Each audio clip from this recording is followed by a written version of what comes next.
spectrum of creativity, of culture, of influence, of power.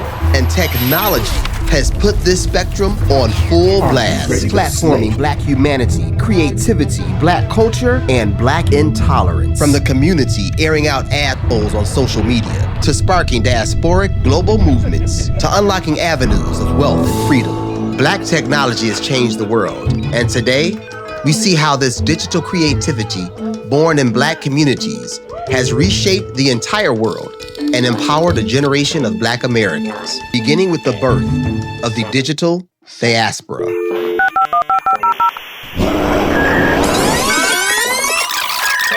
Question. Do you remember Black Planet? Black Planet? Black Planet. Black Planet? Yes, I remember Black Planet. 2 years before MySpace and YouTube. 3 years before Facebook. And 5 years before Twitter. Everybody and their mama was on. Say it with me. Black Planet. Boy, I'm trying to tell you that mug was cracking. What a time to be alive. Before Facebook, before MySpace, before the world could grasp the idea of what social media was, Black Americans had already invaded the Black universe and set up camp on a Black planet, 20 million strong. A place where you could build your first profile, drop some bars, post your poetry, find a date, debate politics, enroll in college, all on a platform that was Black owned, Black built, and unapologetically Black. I knew I was gonna see people who look like me, talk like me. We knew when you logged onto Black Planet, you were gonna see a reflection of yourself in so many different ways. And from it, many seeds sprouted. MySpace, IG, TikTok, all platforming strong Black voices and repping Black culture on an international scale. Hip-hop took us around the world, and social media gave the world a window seat into Black American culture. But nothing as powerful and influential as Black Twitter. It was Community. Dynamic. Free. Relentless. Hopeful. Chaotic. radical. Beans, greens, potatoes, tomatoes. You name it! It was another community space for us to be us. Black American culture was already the most popular culture on the planet. Through technology, we became the most powerful. Looking at Black Twitter and young people's use of Twitter, they moved from power users to powerful users, right? And power users, right, are people who might use Twitter, right, at an exceptional rate compared to other populations or segments of the population. But powerful is something different, right? Powerful is sort of used in a way to have social impact. Anti-Blackness is global. Germany, France, New Zealand, the UK, Zimbabwe, Black people around the world participated in a liberation movement to uplift themselves. And it was all birthed from the power of Black American culture. This culture was brought to the world by technology, broadcast, sent into every home, every cell phone, every laptop around the world. Think of a people who were more held back, more deprived, more sabotaged than African Americans. They started in your country at less than zero, literally regarded and treated as subhuman for hundreds of years. But you see, they come from a people of accomplishment, not a people of piracy and theft and appropriation. And even though you did everything that you could possibly do to suppress them, to hold them down, to hold them back, and you're still doing that until today, nevertheless, I don't think anyone can dispute the fact that African Americans have become a global cultural superpower. Culturally, they're a superpower. But it's also technology that's attempting to drown Black voices and hijack Black American culture. Again. Bay, squad, fleek, basic, no cap, bet, yes, turn up, spilling tea. Got receipts? Keep it on, finesse. We want to take a moment and thank the sponsor of today's video, Holafly. With the new Holafly plans, you can stay connected in over 160 countries with just one eSIM. So no more SIM swaps, no roaming fees, and no top-ups. Just fast, reliable internet anytime, anywhere. Choose your plan, install it once, and travel worry-free. This is a monthly subscription for international data with 2 options. The Lite plan gives you 25 gigs a month, which is perfect for video calls and remote work. While the unlimited plan lets you stream, upload, and live freely with no limits. Both of these plans renew automatically and can be canceled anytime. Holafly Plans is a reliable travel companion and tool for digital nomads, remote workers, and expats. And with these new subscription options, Holafly has become the world's first truly global mobile provider. And for us, staying connected isn't just about data. It's about freedom. The freedom to film, to upload, and to share stories from anywhere in the world. So click the link in our description box or our pinned comment and use the code Yarbros to get 10% off your plan. Appropriate. Take something for one's own use, typically without the owner's permission. Think about culture like a series of concentric circles, starting with you at the center. In the first circle are the things closest to us, like our beliefs, our ideas, and our values. Then we have our shared ways of life. It's the barbecue, the family gatherings. And then the outer circle.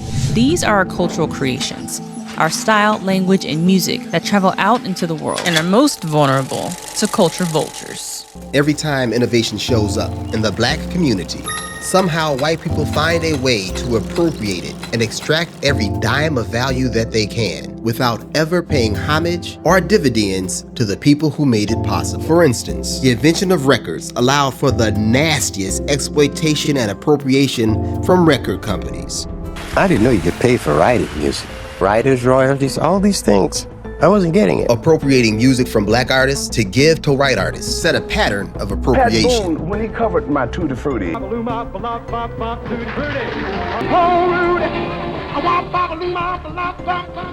This man was stopping my road to success. You know, he was covering my record and I felt that he didn't need it. He was white. He could record woo, woo, woo, and it was still been a hit. I had to get boom, boom, boom, bam, boom, woo. I had to do all of that. He covered Tutti Frutti and outsold me. Sold way more records. The Black artists are starved.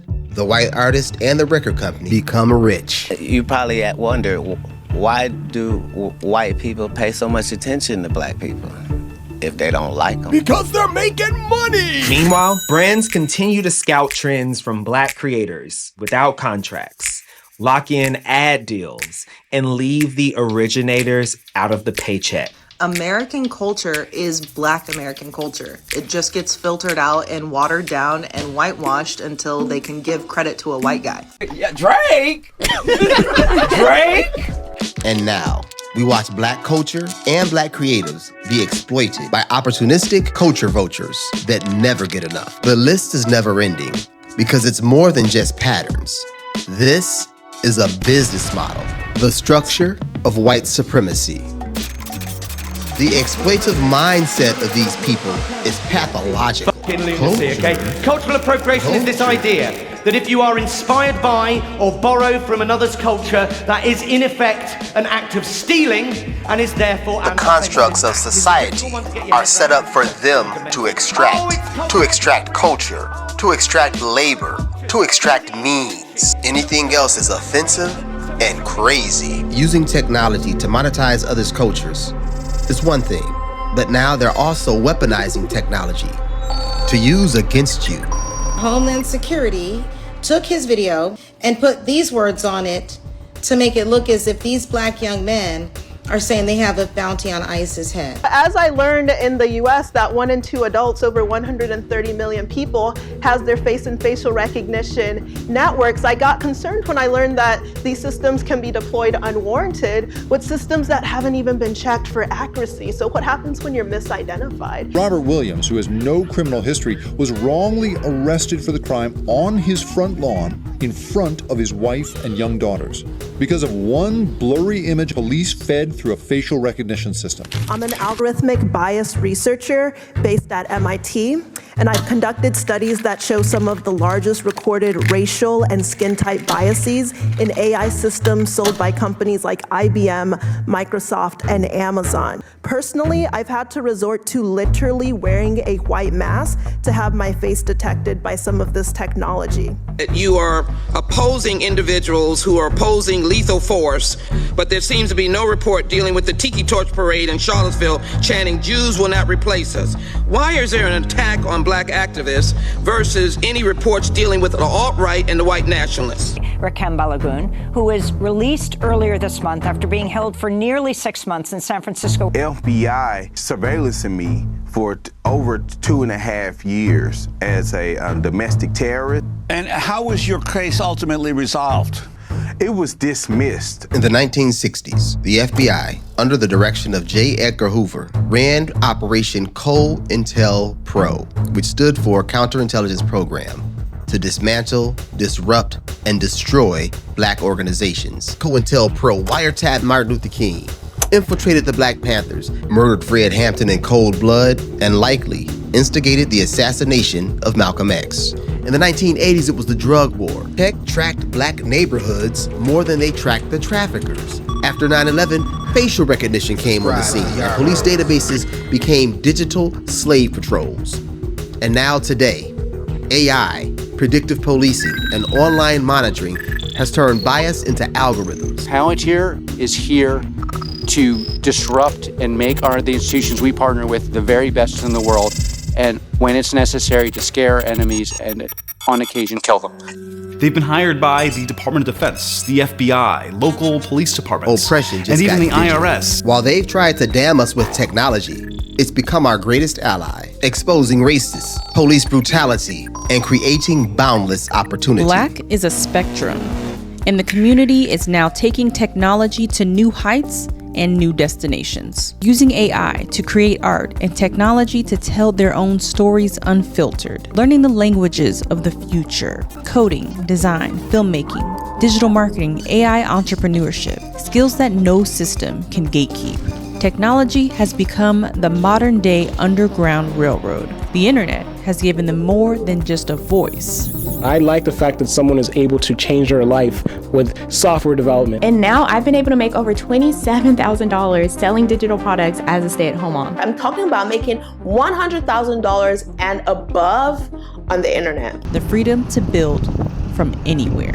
Black Americans have long looked to other countries for a sense of freedom and belonging. But over the last decade, Black expats have become even more visible, if not more numerous. Some are choosing to stay and build where they stand. Others are taking that same digital freedom abroad, crafting lives in places that see their brilliance without bias. And that's the quiet revolution. We moved abroad years ago, and we've helped thousands of Black women and their families do the same thing. Not just surviving the system, but designing new ones from scratch, and platforms that serve them instead of surveilling them.